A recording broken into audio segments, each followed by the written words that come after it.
Hello बच्चों, let's see the question. The question says a die is thrown, find the probability of getting a multiple of 3. तो basically हमसे इस question में पूछा हुआ है कि अगर हम डाई को थ्रो करते हैं तो 3 का मल्टीपल आने की प्रोबेबिलिटी क्या होगी.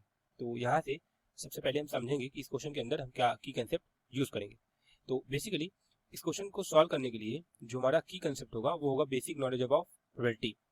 लेट्स से हमसे कहा जाता है कि प्रोबेबिलिटी ऑफ इवेंट ए बताओ. तो यहाँ पे फॉर्मूला यूज करते हैं पी ऑफ ए, ये होता है हमारा N A upon capital N, जहाँ पे हमारे स्मॉल एन ए क्या होता है, ये बेसिकली होता है नंबर ऑफ फेवरेबल आउटकम्स.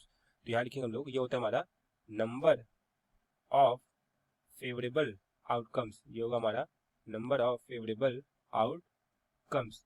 और कैपिटल एन क्या होता है, ये होता है हमारा टोटल नंबर ऑफ आउटकम्स. ये हो जाएगा हमारा total number of possible outcomes. Given situation के अंदर कितने number of outcomes total possible है, वही होता है हमारा कैपिटल एन. तो हमसे बोला हुआ है क्वेश्चन में यहाँ पे कि एक डाइस को थ्रो किया गया है. तो अगर डाई को थ्रो करते हैं तो हमारे सैंपल स्पेस क्या बनेगा. डाइस को थ्रो करने पे टोटल 6 नंबर पॉसिबल है. क्या 1 2 3 4 5 या 6. बेसिकली हम जब डाइस को थ्रो करते हैं या तो उसमें 1 आएगा, या तो 2 आएगा, या तो 3, या तो 4, या तो 5, या तो 6. यानी हमारे टोटल सैंपल स्पेस के अंदर कितने नंबर पॉसिबल है, कितने आउटकम पॉसिबल है, 6. तो यहाँ से हमारा कैपिटल एन की वैल्यू कितनी हो जाएगी, 6.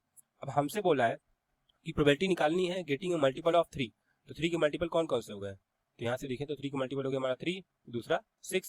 यानी हमारी एन ऑफ ए की वैल्यू क्या हो जाएगी, एन ऑफ ए की वैल्यू हो जाएगी हमारी 2.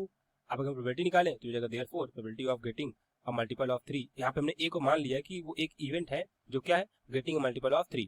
तो ये हमारा हो जाएगा एन ए यानी हमारा 2 डिवाइड बाई कैपिटल एन यानी 6.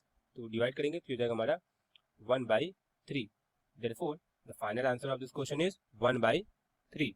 I hope you have understood everything very well. Thank you and all the best.